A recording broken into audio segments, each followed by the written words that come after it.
Evangelho, quinta-feira da 34ª semana do Tempo Comum. O Senhor esteja convosco, Ele está no meio de nós. Proclamação do Evangelho de Jesus Cristo, segundo São Lucas. Glória a vós, Senhor. Naquele tempo disse Jesus a seus discípulos: Quando virdes Jerusalém cercada de exércitos, ficai sabendo que a sua destruição está próxima. Então os que estiverem na Judéia devem fugir para as montanhas. Os que estiverem no meio da cidade devem afastar-se. Os que estiverem no campo não entrem na cidade, pois esses dias são de vingança, para que se cumpra tudo o que dizem as Escrituras. Infelizes das mulheres grávidas e daquelas que estiverem amamentando naqueles dias, pois haverá uma grande calamidade na terra e irá contra esse povo. Serão mortos pela espada e levados presos para todas as nações. E Jerusalém será pisada pelos infiéis, até que o tempo dos pagãos se complete. Haverá sinais no sol, na lua e nas estrelas. Na terra as nações ficarão angustiadas, com pavor do barulho do mar e das ondas. Os homens vão desmaiar de medo só em pensar no que vai acontecer ao mundo, porque as forças do céu serão abaladas. Então eles verão o Filho do Homem vindo numa nuvem com grande poder e glória.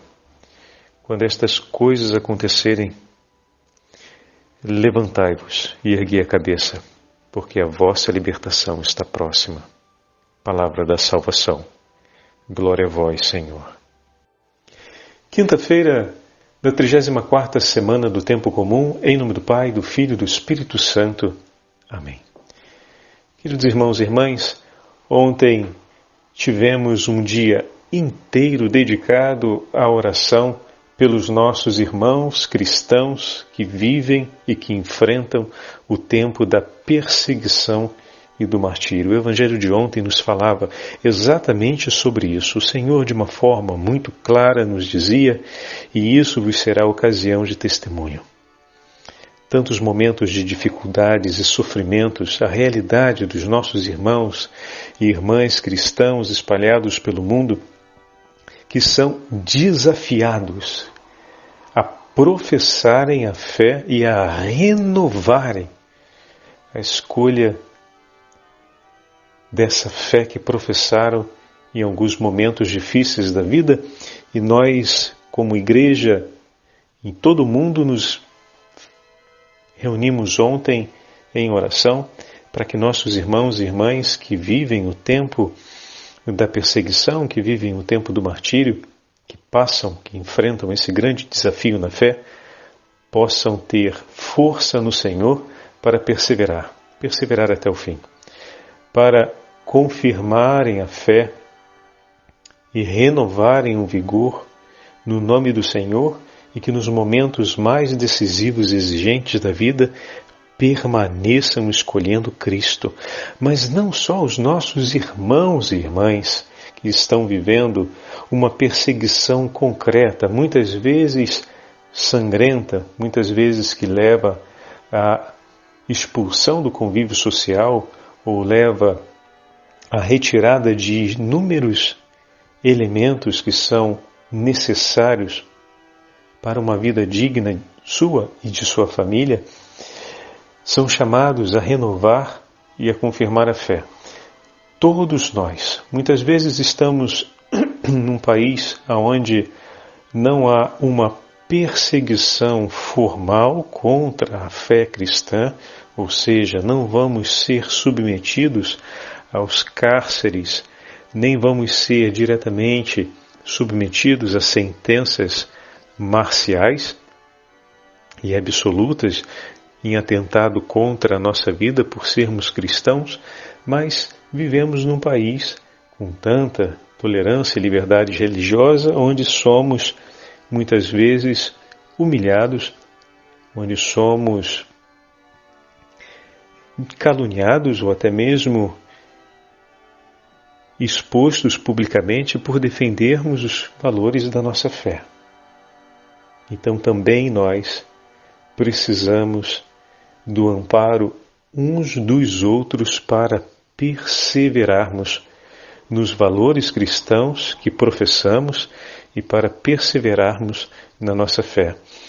Na sociedade onde não tem uma perseguição franca ao cristianismo, uma perseguição que gere uma condição imediata que leve ao martírio, nós, por meio da indiferença, por meio da busca de uma completa satisfação da própria vontade ou a consolidação de uma condição social segundo certos parâmetros de status, somos convidados e até mesmo impelidos a progressivamente relativizarmos, banalizarmos ou ignorarmos alguns dos valores da nossa fé.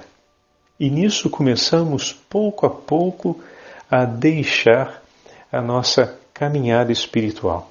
Como é importante encontrarmos irmãos e irmãs que nos ajudem a falar das coisas de Deus, a desejar as coisas de Deus, a nutrir essa vontade de querer perseverar nos propósitos evangélicos que nem sempre são aceitos nos ambientes sociais que frequentamos. Nem sempre são valorizados e estimados no nosso ambiente de trabalho, no clube, nas escolas, na universidade, às vezes até mesmo nas nossas reuniões de família. Daqui a pouco estaremos celebrando as festas natalícias, por exemplo.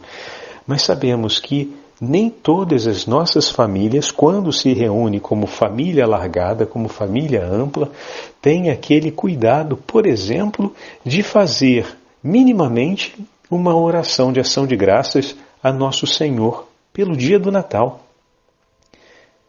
Nos preparamos para trocar presentes, nos preparamos até com jogos animados em família, como Amigo Oculto e tantos outros, para poder dividirmos a satisfação de estarmos juntos, mas o significado primeiro e último da festa, que é Cristo e que é a vida eterna proposta por Ele, porque o Senhor não nasceu como mais uma criança nascida na história da humanidade, mas é o próprio Filho de Deus que se encarna e que veio ao nosso encontro, é o Emmanuel, é o Deus conosco, é aquele que entrega a sua vida por amor pela nossa salvação, que nos salva da morte eterna e que não é recebido à luz de tudo aquilo que nos veio trazer. Não olhamos apenas a criança pequenina que está sobre a manjedoura, mas olhamos ali o Senhor da glória, porque conhecemos toda a história, pois nos foi revelada a salvação por meio de Cristo. E nós olhamos já com os olhos da igreja, olhamos com os olhos da fé que nos foi transmitida, do Deus vitorioso e triunfante que claramente, como ouvimos esses dias, nos fala do compromisso de caminharmos e perseverarmos para permanecermos com Ele na glória eterna, para tomarmos parte no reino que o Pai nos preparou, que perdemos por conta do nosso pecado e que estamos ainda sob o risco de rejeitarmos no último momento da nossa vida se o nosso coração se educa cada vez mais a viver o amor por Ele próprio e a não mais viver pelo outro, mas a consolidar, como falamos alguns dias atrás, uma vida inútil, ou seja, uma vida que se consumiu toda ela para si próprio. E não levou ao conhecimento do amor que a gerou, e não a fez viver no amor para o qual ela foi chamada, mas um amor precário e miserável por ela mesma. Por isso ontem apresentamos a todos vocês a oportunidade de alargar o convite para participar, para outras pessoas participarem do nosso grupo de meditação da Palavra de Deus, porque é importante perseverarmos juntos. Então preparamos essa mensagem juntamente com o link e eu gostaria de dar as boas-vindas hoje para todos aqueles que se inscreveram de ontem para hoje. Sejam muito bem-vindos ao nosso grupo de meditação. Como é bom termos a chance agora de caminharmos juntos. A perseverança no caminho da santidade nós devemos fazer juntos. Há alguns dias atrás, nós ouvimos a leitura de São Paulo Ly, que escrevia aos seminaristas do Vietnã pedindo a intercessão para que eles pudessem perseverar nas dores do cárcere até o último dia, professando a fé no nome do Senhor. E ele suplicava que o Senhor permanecesse com ele para que conseguissem. A presença de vocês conosco é um sinal de que Deus permanece conosco. E esse convite que vocês aceitaram compromete a todos nós que já estamos aqui caminhando juntos há algum tempo e que recebemos vocês, a assumirmos o compromisso de sermos presença de Cristo para cada um de vocês. Como é bom poder dividir entre amigos as alegrias do coração do próprio Deus. Esse nosso grupo é uma ocasião concreta para dividirmos entre nós as coisas do Senhor. Dividirmos entre nós a palavra de Deus, mas também os temas religiosos. Dividirmos as meditações e o quanto essa palavra de Deus enriquece a nossa vida. Veja, o seu amigo que convidou, a sua amiga que convidou você, o seu familiar que convidou você a participar desse grupo, ele também diariamente ouve contigo as mesmas meditações. E olha que você pode chamar, vocês podem chamar um ao outro um dia para dizer: ô fulano, você ouviu a meditação de hoje? Rapaz, eu estava pensando naquele momento que a gente viveu, aquela situação que a gente passou juntos. Olha como a meditação de hoje, sabe, me fez pensar nisso e me fez perceber isso. E ali a gente começa uma partilha, às vezes uma revisão da página da nossa vida, agora enriquecida pela palavra de Deus.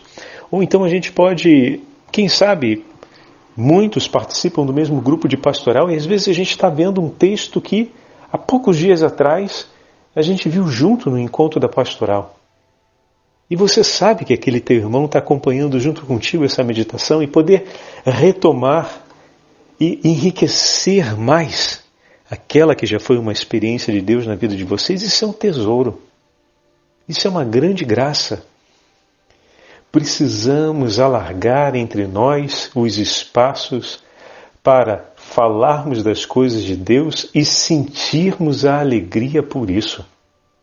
Dizia Santo Inácio de Loyola que todas as vezes que ele lia, isso ele falando sobre a conversão dele, né? Ele gostava de ler muitos livros de combate, de guerra, livros que contavam a história heróica de homens que lutaram pelo seu país ou lutaram por uma causa a qual acreditavam e enfrentaram até mesmo guerras.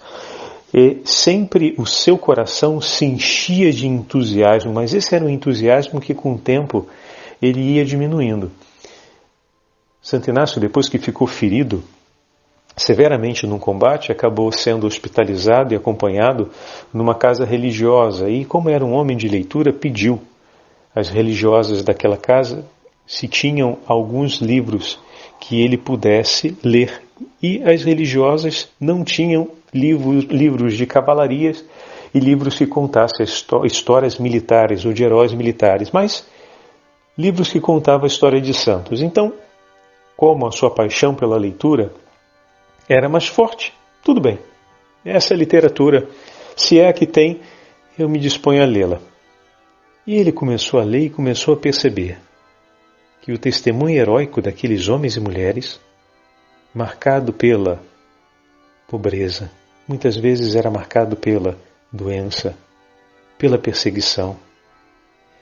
Era experiências embebidas de humildade, paciências e atos heróicos de paciência.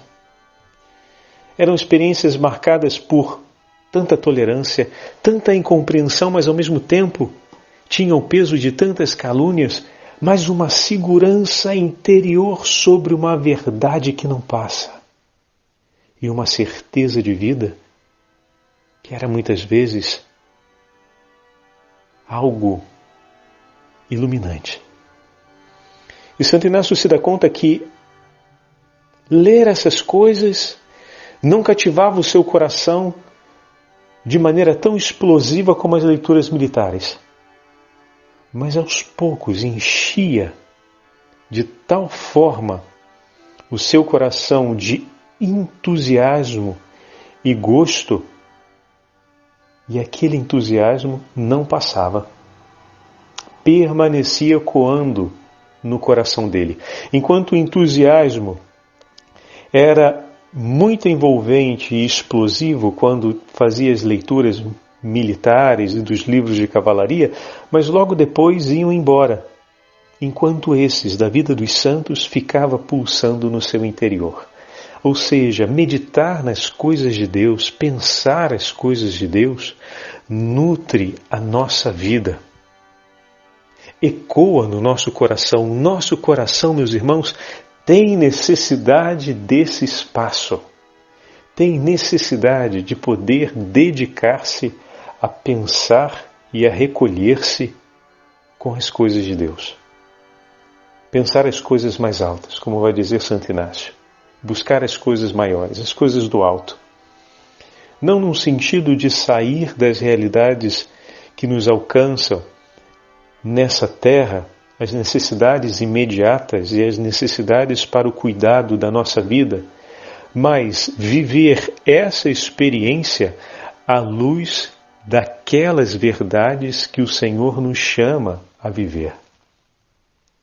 Ou seja, viver a humildade, viver a pobreza a partir da proposta que Deus me faz. Viver essa minha vida e cada um dos momentos dessa minha vida, sejam eles alegres ou tristes, a partir da proposta que o Senhor me faz. Aprender a ouvir o que o Senhor tem a nos dizer e a recolher no coração diariamente a minha resposta. Senhor, eu quero aquilo que Tu queres para mim. Vem, Senhor, permanecer comigo e ajuda-me a ser fiel nesse desejo até o meu último dia. E quantas pessoas o Senhor fez passar ao longo da nossa história e faz ainda hoje. E nesse grupo, e talvez a sua experiência, a sua presença nesse grupo tenha sido assim. Uma pessoa, um familiar, um amigo que te chamou, que foi mais uma vez uma ocasião de Deus. Para quê? Para que se alargasse entre vocês e também na sua vida, de maneira particular, esse espaço maior para pensar nas coisas de Deus, aonde Ele vai semear o desejo de santidade. Mas não só isso. Ele vai também fomentar as ocasiões onde essa santidade vai ser celebrada.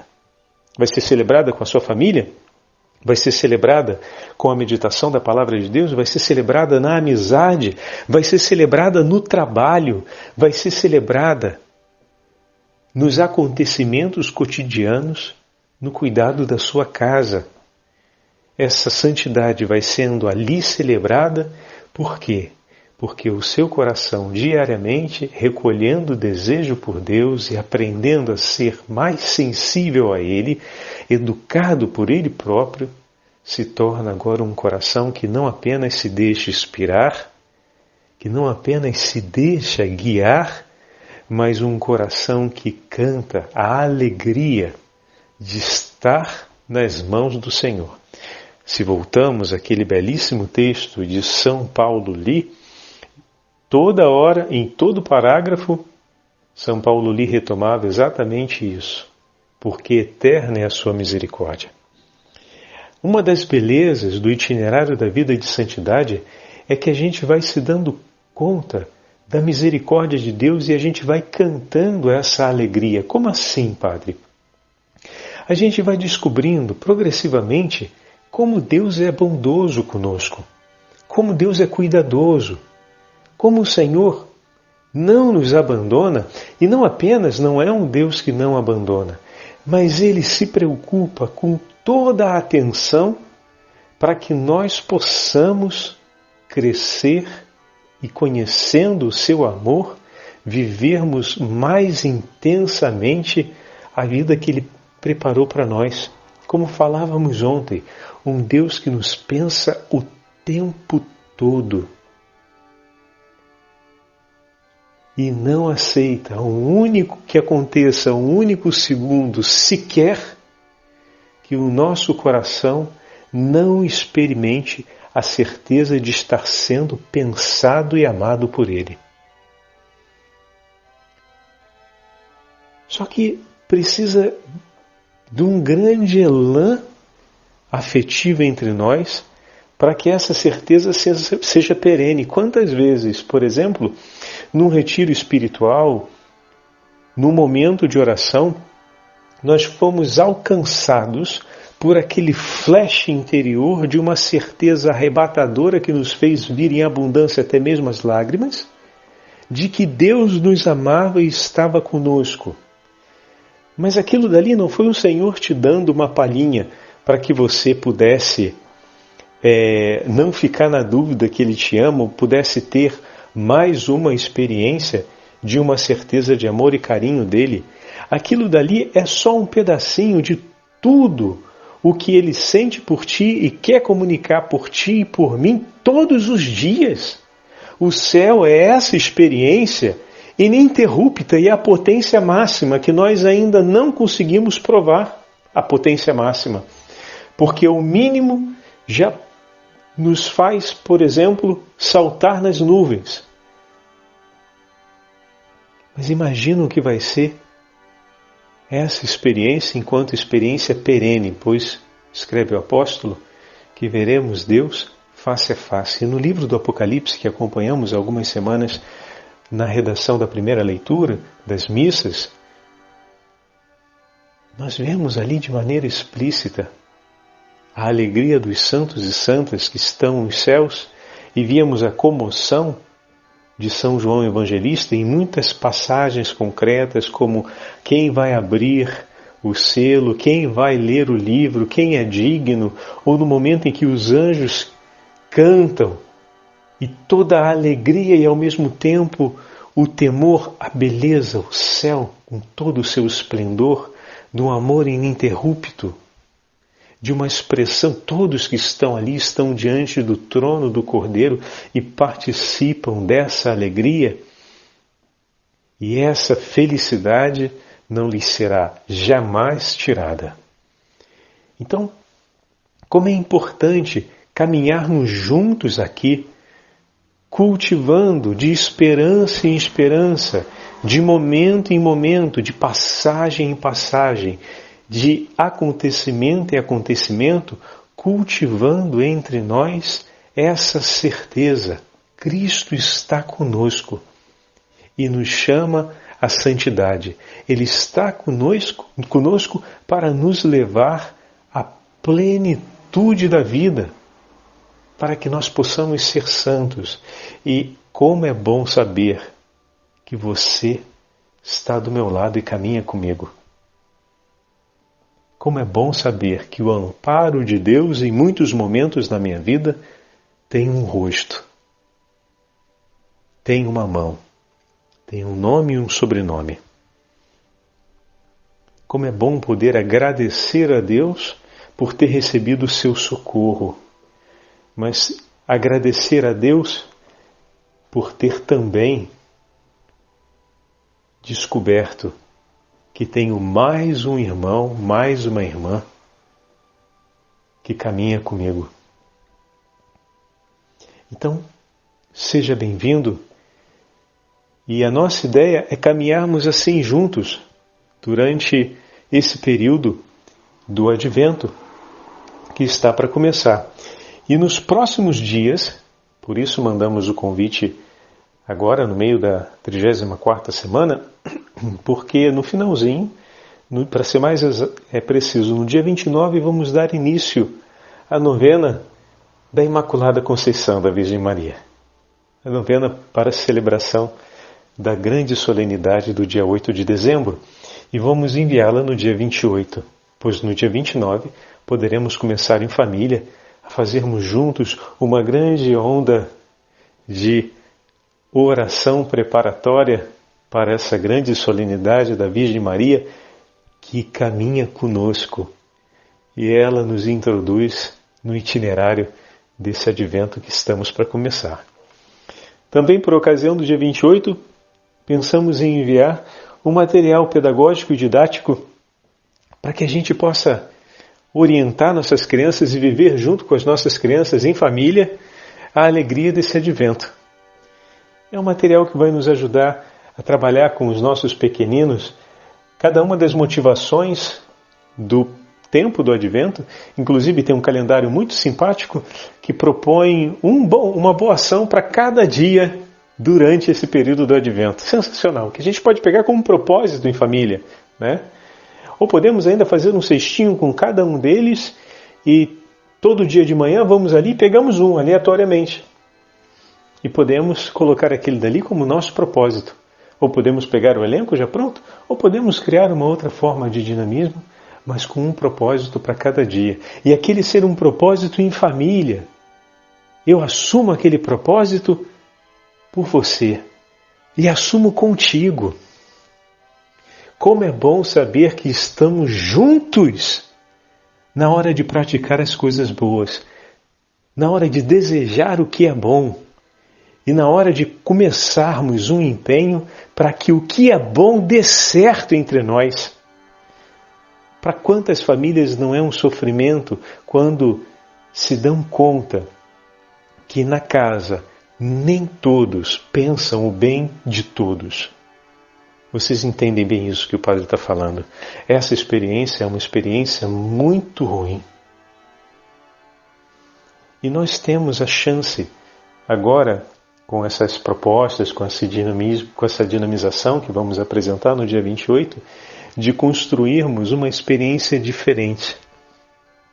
Talvez na sua família, quando você ainda estava em casa com seus pais, essa foi uma experiência que te marcou, mas hoje você tem sua esposa, tem seu filho, mas padre, eles já cresceram, já estão com quase 12 anos, mas faz essa proposta, chama eles. Talvez uma proposta que não vai ter digamos assim, uma adesão imediata. Às vezes é mais fácil trabalhar com aqueles pequeninos que estão com 4 ou 5 anos, que são muito mais aderentes às ideias. Mas aqueles já adolescentes têm um pouquinho mais de resistência, mas com um jeito de falar: filho, filha, a mãe pensou de fazer essa proposta aqui, estava falando com o pai hoje, fazer essa proposta da gente ter uma motivação para esse advento. Essa é uma forma, meus irmãos, de também ajudarmos os nossos jovens, as nossas famílias, a endereçar o horizonte do nosso ano e dos nossos projetos de vida à luz de nosso Senhor. O Senhor, como o Padre dizia, tem um projeto para cada um de nós, e esse projeto não é assim um projeto misterioso que nós vamos ter que fazer quase como uma volta, uma grande peripécia. Isso me faz recordar um pouco os enigmas da mitologia, né? Cada enigma da mitologia grega era sempre uma coisa dificílima de se entender. O Senhor não faz esconde-esconde, Ele não quer que você tenha dificuldade na hora de entender a proposta de vida e de amor que Ele tem para você. A gente viu outro dia quando, padre? A gente viu no domingo o Senhor falando, quando o Filho do Homem vier, ou seja, ali, não foi uma parábola, foi o Senhor falando diretamente: vai ser assim, assim, assim, assim, assim. É isso, isso, isso e isso que eu proponho. E vivendo assim, a gente encontra a felicidade, a paz, a gente encontra a vida eterna. Ou seja, nosso Senhor fala de maneira clara. E a proposta específica no caminho de santidade e de felicidade para mim e para você, Ele quer e tem urgência para que a gente saiba, tomando conhecimento, logo, coloque os meios necessários. O que acontece é que não é tão simples ouvir e entender o que o Senhor me propõe, porque eu preciso, para que aquilo aconteça, eu preciso orientar o meu coração na direção daquele propósito. o que significa viver grandes passagens e mudanças como temos falado, né? Então é isso que normalmente torna mais difícil, digamos assim, o entendimento da proposta que o Senhor faz para a nossa vida vocacional. Por isso, essa dinâmica, por exemplo, de vamos fazer um propósito para cada dia, para juntos em família olharmos naquela direção, é algo que pode nos ajudar a redescobrir essa sensibilidade. Qual sensibilidade? Existe um propósito de Deus para mim e eu posso e devo me perguntar sobre isso.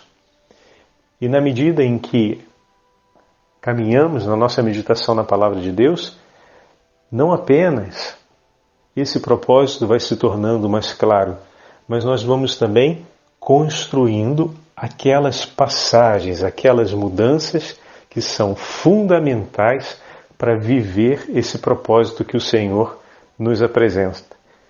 E na medida que ele vai sendo vivido, ele vai sendo cada vez mais desejado. E aí, olha só que grande momento que a gente tem. Mas, padre, sendo adolescentes, eles podem ser um pouco mais resistentes. Mas fala com jeitinho. Fala, nós vamos fazer essa dinâmica. Cada dia da semana a gente vai ter uma boa ação para cumprir, ao menos entre nós. Vamos tentar? E são coisas simples e vocês vão ver que pode dar muito jeito. Como falam os amigos portugueses, olha que isso pode dar muito jeito. Pode dar muito jeito. Pode ser muito bom.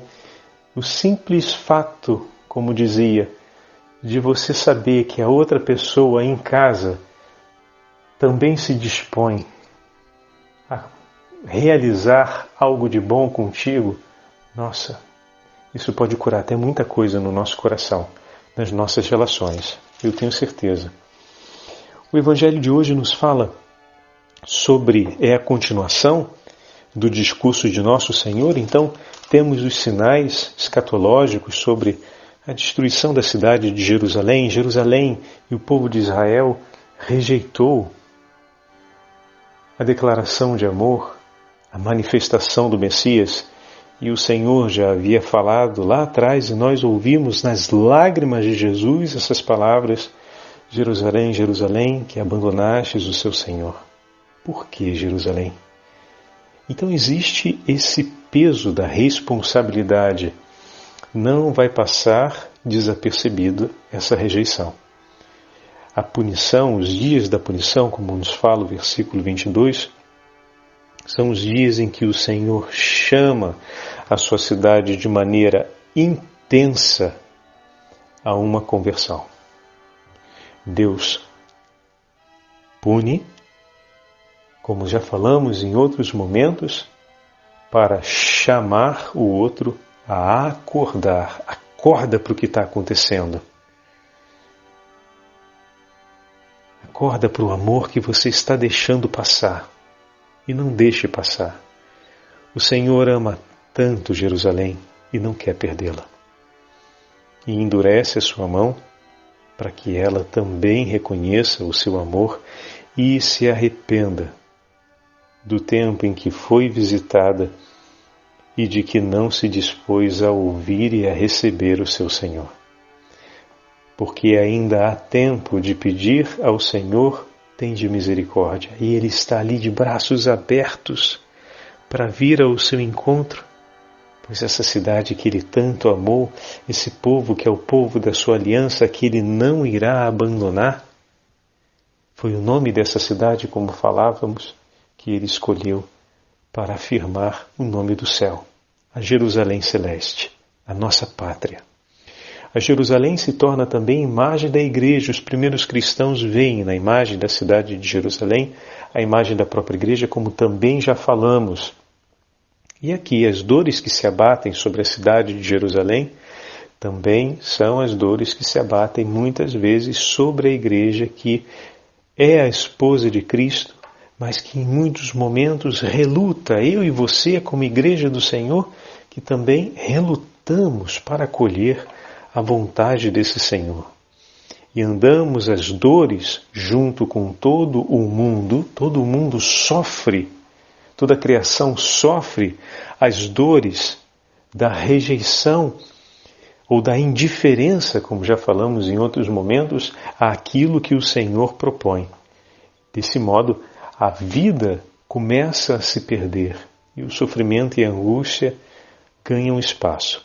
Mas na medida em que o homem busca o Senhor e persevera na sua palavra, permanecendo no seu ensinamento, esse é aquele, como nós vamos ver, aqui está o chamado que o Senhor faz no versículo 28, começando no 27, no momento em que a angústia estiver por todas as partes, aqueles que perseveraram, guardando a palavra e o ensinamento do Senhor em seu coração, eis que é o momento em que o Filho do Homem virá.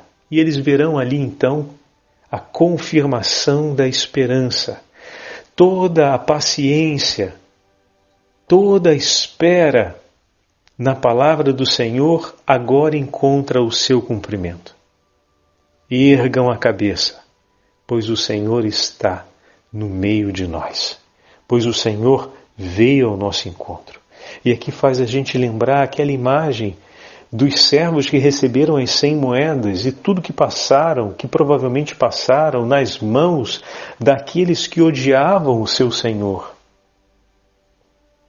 E que quando o Senhor volta coroado como rei, eles então erguem a cabeça para dizer: Senhor, aqui estão as 100 moedas que nos destes e 10 vezes mais que lucramos e te entregamos com a nossa alegria.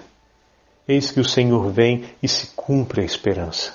O cristão é aquele que caminha num tempo marcado por inúmeras angústias e hoje podemos dizer isso com muita clareza diante de toda a realidade que estamos passando no nosso país e em todo o mundo com esse grande flagelo do coronavírus.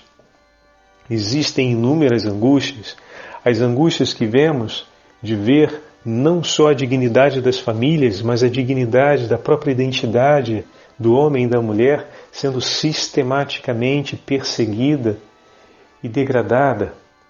Uma sociedade que hostiliza os valores eternos, que relativiza de tal forma o amor e que passa a um segundo plano a defesa da vida. Isso tudo é muito dramático e angustiante, mas o cristão é aquele que persevera com um coração firme no Senhor, sofrendo as angústias desse tempo e sofrendo na carne as consequências do mal que angustia os homens desse tempo, mas com uma esperança que permanece forte e firme no seu coração, que passa de certa forma desapercebida por muitos, mas que está ali e o sustenta. E eis que quando o sinal da presença do Senhor acontecer, poderemos erguer a nossa cabeça, pois a esperança que nos nutria no coração é aquela que agora triunfa diante de nossos olhos. Como é bom perseverarmos meditando juntos sobre essas verdades e como é bom poder caminharmos com a certeza de ter alguém ao nosso lado que possamos olhar e juntos sorrir sobre aquelas que são as alegrias do Senhor e também possamos juntos chorar sobre as dores desse tempo, mas unindo nossas mãos e joelhos em prece para renovarmos juntos a esperança que nos mantém caminhando nesse tempo. Que o bom Deus nos abençoe e nos conduza sempre mais no caminho da vida e da santidade. O Senhor esteja convosco, Ele está no meio de nós. Pela intercessão da Virgem Santíssima, abençoe-vos o Deus Todo-Poderoso, Pai, Filho e Espírito Santo. Amém.